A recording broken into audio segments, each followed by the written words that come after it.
Halo sahabat YouTube, berjumpa lagi dengan saya di channel Bang Brian. Nah, kali ini saya akan meneruskan pembahasan saya terkait dengan Pi Network. Sebelum itu, jangan lupa dukung terus channel ini dengan cara like, komen, dan subscribe agar teman-teman semua tidak ketinggalan video-video terbaru seputar aplikasi penghasil uang dan aplikasi money game Ponzi yang selalu saya bahas di channel ini. Nah, oke teman-teman, kita melihat dengan perkembangan project Pi Network ini. Nah, ada yang banyak salah pengertian terhadap konten-konten saya saat ini. Saya tidak mempermasalahkan terkait projectnya. Saya selalu katakan bahwa project Pi Network ini baik. Tapi kita juga harus cerdas di dalam melihat berita-berita yang saat ini banyak mengambil kesempatan dari project Pi Network ini. Ada yang menipu, saya lihat di grup Telegram, ada yang katakan hati-hati dengan akun ini, hati-hati dengan ini, karena ini hanya penipuan, karena ini hanya mengambil uang kita, dan lain-lain sebagainya.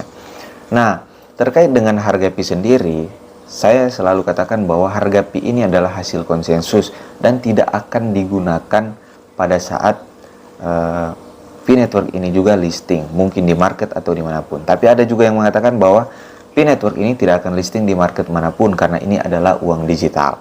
Nah, satu hal yang mau saya katakan kepada Anda semua adalah, jika Anda mengatakan bahwa Pi Network ini adalah uang digital, artinya ketika Anda menukarkan itu dengan mobil, dengan barang apapun, itu bukan barter, tapi terjadi jual beli. Dan itu dilarang di negara kita, Republik Indonesia. Beda halnya jika kalian mengatakan bahwa Pi Network ini adalah barang.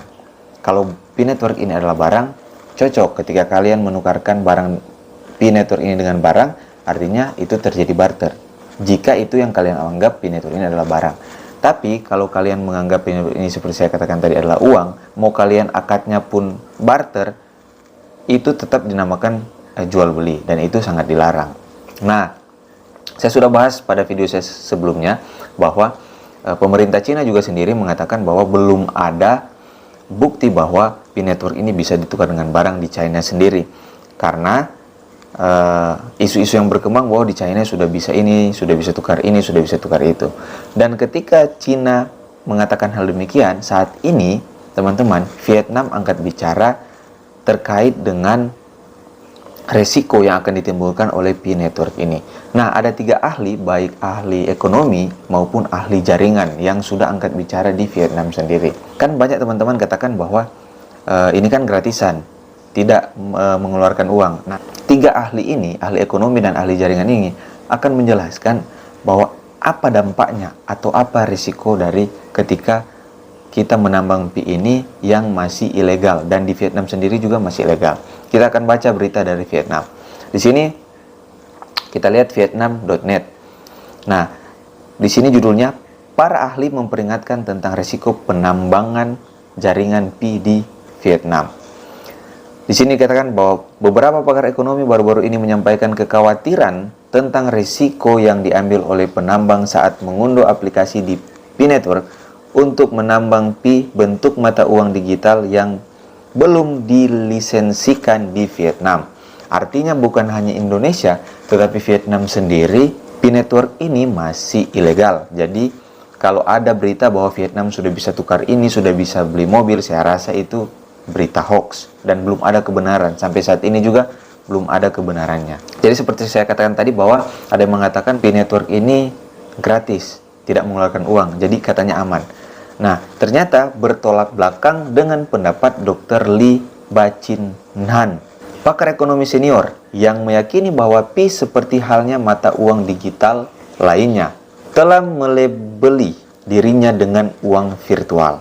Jadi Pi Network ini sudah mengklaim bahwa Picoin ini adalah uang digital atau virtual ya teman-teman, meski tidak pernah tercatat di bursa saham resmi. Nah, oleh karena itu nilainya dapat dianggap sama dengan 0. Nah, ini benar karena belum ada pencatatan di bursa saham. Ingat teman-teman, untuk mendapatkan nilai dari Pi ini bukan hasil konsensus, tapi berapa koin tersebut yang beredar di market atau di pasar. Itu penentuan harga yang biasanya dilakukan. Di sini kita lanjut teman-teman ya. Sementara mata uang yang tidak berlisensi juga menimbulkan risiko nyata bagi investor. Lanjut teman-teman ya. Meskipun merupakan pemain tanpa biaya, nah ini yang dikatakan oleh ahli ekonomi ini. P-Network menunjukkan tanda-tanda penukaran virtual multilevel yang akan menyebabkan banyak konsekuensi dan variasi yang tidak terduga di masa depan. Jadi itu peringatan yang dikatakan Dr. Han, teman-teman ya. Mendukung sudut pandang ini, para ahli lagi satu bernama Dr.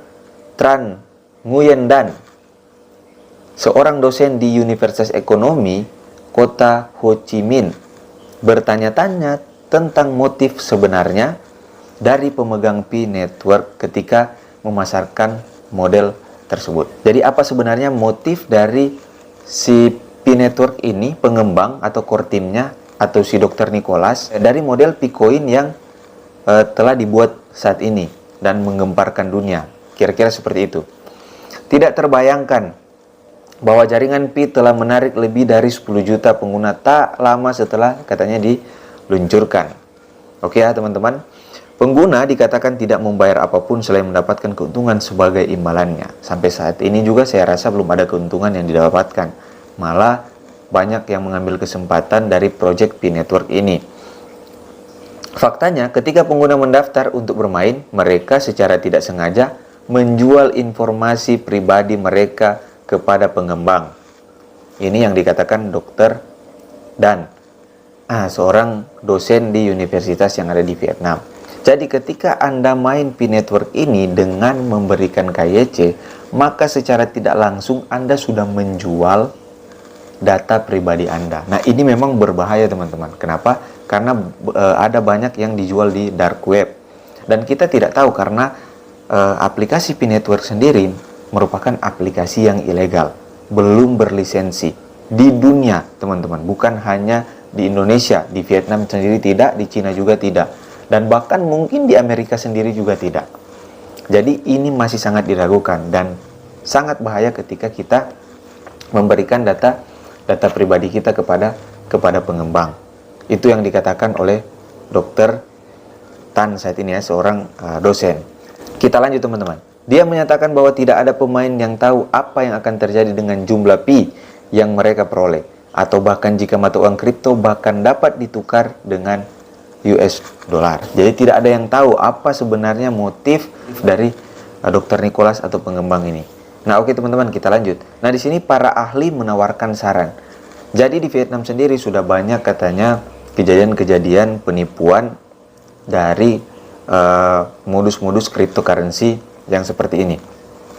Untuk itu, di sini seorang direktur keamanan jaringan Athena, Vodotang, memperingatkan mereka yang tidak memiliki pengetahuan tentang teknologi tidak boleh berinvestasi dalam game ini. Jadi dianggap dari Dr. Tan ini hanyalah game. Mereka juga tidak boleh menggantung harapan pada keuntungan, karena tidak ada yang tahu kapan mereka bisa mendapatkan keuntungan dan pemain ini mungkin mengandung resiko di masa depan. Jadi benar teman-teman, terkadang kita bergantung atau berharap penuh kepada P-Network ini, apalagi yang sudah 3 tahun main. Mereka sangat berharap, saya akan menjadi kaya. Saya berbagi pengalaman sedikit ketika saya di CTO. Saya sampai laminating teman-teman ya, keywordnya untuk transfer dan juga password saya dan email saya agar saya tidak lupa. Karena di pikiran saya juga seperti itu, bahwa saya akan jadi kaya, saya akan jadi miliarder. Tapi saat ini CTO sudah tutup juga. Padahal seperti saya pernah katakan di video saya sebelumnya, ownernya sudah datang di Indonesia. Jadi hal-hal inilah yang harus kita ketahui. Kita harus cerdas di sini. Nah, oke teman-teman, jadi itu yang boleh saya bagikan pada saat ini. Semoga video kali ini bisa bermanfaat dan kita tidak terlalu bergantung kepada P-Network. Ya, kerjakan saja apa yang sudah menjadi tugas kita saat ini. Jangan nanti pada akhirnya kita saling mempersalahkan. Banyak yang sebenarnya sudah salah kalau saya lihat di dalam regulasinya. Apalagi mereka yang belum tahu Pi ini kelanjutnya seperti apa, tapi sudah berani menawarkan mungkin rumah makan mereka dengan pembelian menggunakan Pi. Itu sangat berbahaya lah menurut saya teman-teman. Tapi itu pilihan kalian. Kalaupun terjadi itu kan kalian yang merasakan, bukan saya. Oke teman-teman, sekian video dari saya. Terima kasih.